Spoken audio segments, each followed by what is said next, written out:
Friends, history buffs, welcome back to our channel. Today, we're diving into a story of power, propaganda, and a clash of civilizations that would forever change the world.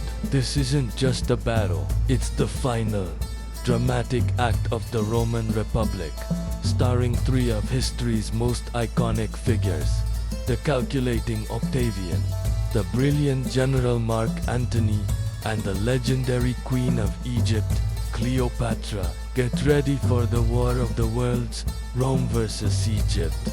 Our story begins not on the battlefield, but in the court of public opinion. In Rome, Octavian, the adopted son of Julius Caesar, was a master of political spin.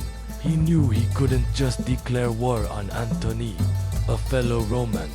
That would be another civil war, and the people were tired of those. So, he launched one of history's most effective propaganda campaigns. He painted Antony not as a rival, but as a man who had lost his Roman identity.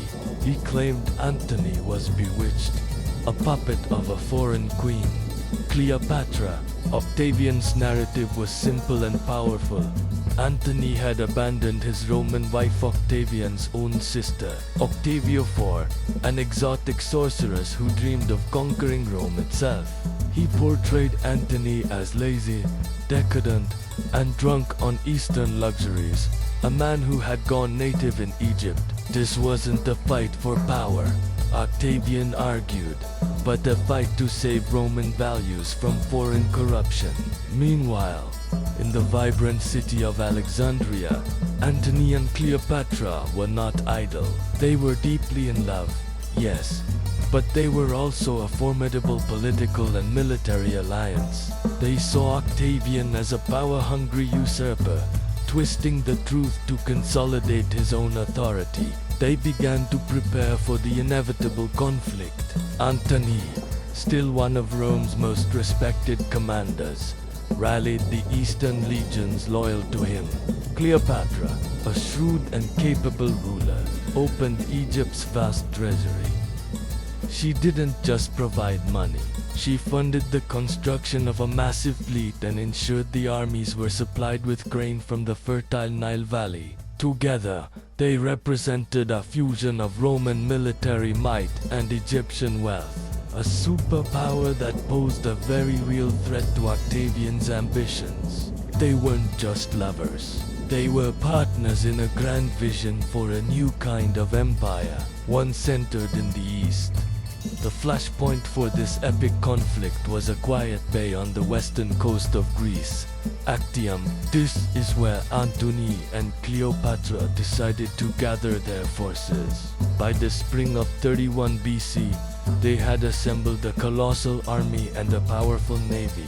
Their fleet was impressive, featuring massive quinqueremes warships, larger and more heavily armed than anything in Octavian's navy. These were like floating fortresses, designed for ramming and overwhelming smaller vessels. Their strategy was to block Octavian from crossing into Greece and force a decisive battle on their terms. The air at Actium was thick with anticipation as hundreds of ships and tens of thousands of soldiers gathered, creating a spectacle of military power the world had rarely seen. This stage was set for a naval showdown that would decide the fate of the Mediterranean. Now, let's talk about Cleopatra. Roman propaganda painted her as a seductress who distracted Antony from his duties. The reality was far different. Cleopatra wasn't just hiding behind the scenes. She was at the heart of the war effort. She was present at Actium, co-commanding the entire operation with Antony. This was unheard of for a woman, especially a foreign queen, to be in a Roman military camp. Many of Antony's Roman officers were deeply uncomfortable with her presence and her influence. They urged Antony to send her back to Egypt, arguing that her presence was bad for morale, but Antony refused. He knew her value. She wasn't just his source of funding. She was a brilliant strategist and his most trusted advisor.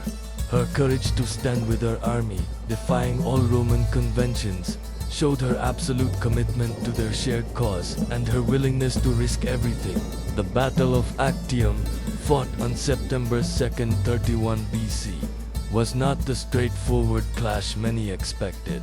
Octavian's fleet, commanded by his brilliant admiral, Marcus Agrippa, was smaller and more agile. They avoided direct confrontation with Antony's giant warships, instead using their speed to harass them, picking off oars and attacking from a distance.